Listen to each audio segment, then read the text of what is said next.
evening, you're tuned into Art Television and this is the State of Business. I'm Nishani Piguera. A look at tonight's headlines first.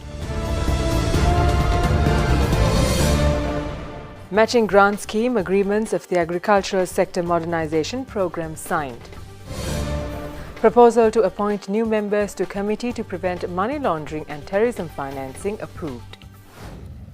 In tonight's main story, matching grant scheme agreements of the Agricultural Sector Modernization Programs were signed under the patronage of Prime Minister Ranil Wickremesinghe and the Country Director of the World Bank to Sri Lanka and Maldives, Ida Swaridridyo, last evening.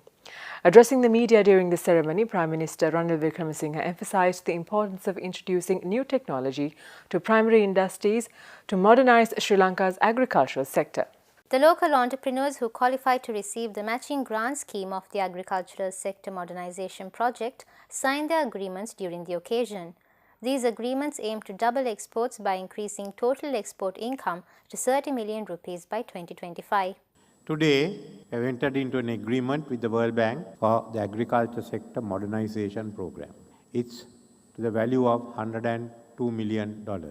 The World Bank has always stressed on the need for improving the incomes in the rural sector, for the development of the rural sector, for the modernization of the economy as a whole. And they have been assisting us in a number of ways. So this is one of the programs by the World Bank to help us to transform our economy, to modernize our economy and ensure that we are engaged in fast development. We have discussed with them on different sectors. The manufacturing sector is a question of modernization and value addition. That is the future of agriculture. Speaking at the event, World Bank Country Director for Sri Lanka and Maldives, Ida Swaridridyo, noted that the agricultural sector has the potential to contribute significantly to Sri Lanka's aim of becoming a competitive and inclusive upper middle income country.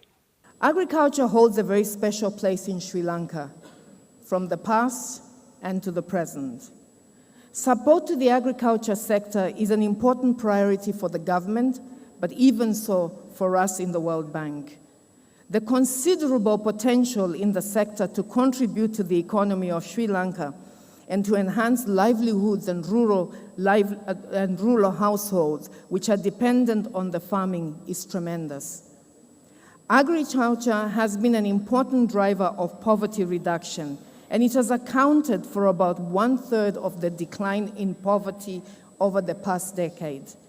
But now the game has to be beyond just reducing poverty. It's got to be about competitiveness. It's about the market outside of Sri Lanka as much as it is about the market inside Sri Lanka. Sri Lanka's consumers also benefit from a vibrant agriculture sector with better access to more nutritious and a broader choice of foods. However, agricultural productivity in Sri Lanka lags behind that of South and East Asian countries. And to close the gap requires modernization through diversification, commercialization, and value addition. Now let's take a look at a few cabinet decisions which were approved during the cabinet meeting yesterday.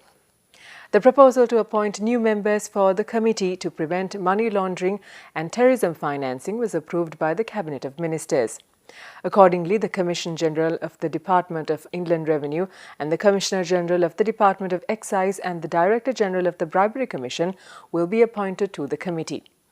Recommendations which were submitted by the committee to conduct studies for revising bus fares were approved by the Cabinet. Accordingly, bus fares will be increased by 6.56% with effect from today. The minimum bus fare remains at ₹10. In accordance with the Cabinet-appointed Standing Procurement Committee, the Cabinet of Ministers has granted approval to several banks to maintain money exchange counters in the arrival terminal located beyond the Sri Lanka's customs station. Time for us to slip in for a short break. Do stay with us for more news when we come back.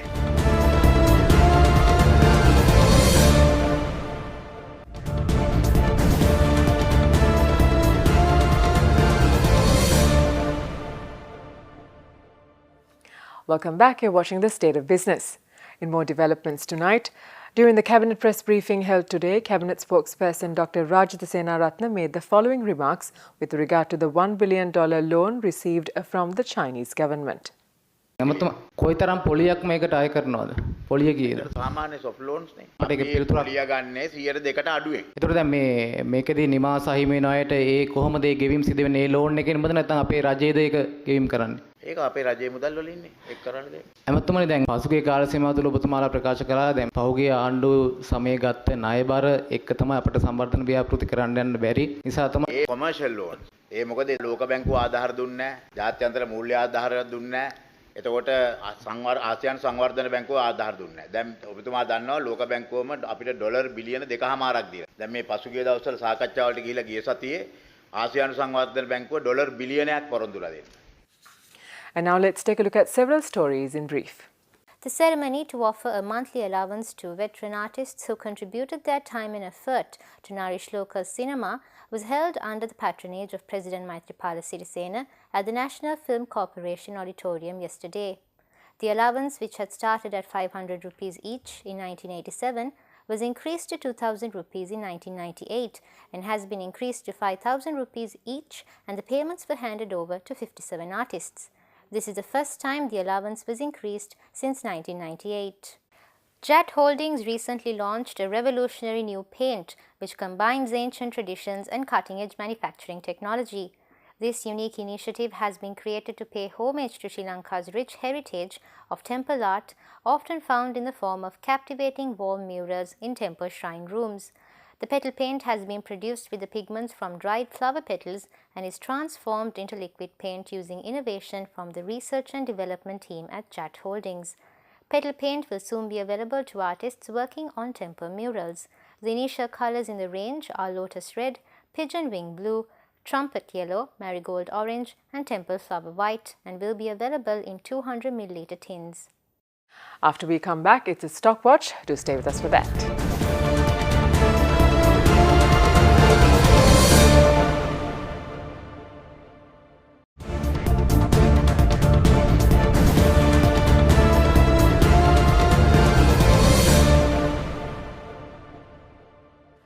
Welcome back to the show. Trading at the Colombo Stock Exchange ended on a positive note today. The All Share Price Index gained 27.15 points to close at 6,483.47, and the S&P SL 20 gained 4.39 points to close at 3,620.55. Turnover was 455.2 million rupees and 14.4 million shares were traded. And here's a look at the day's foreign exchange rates.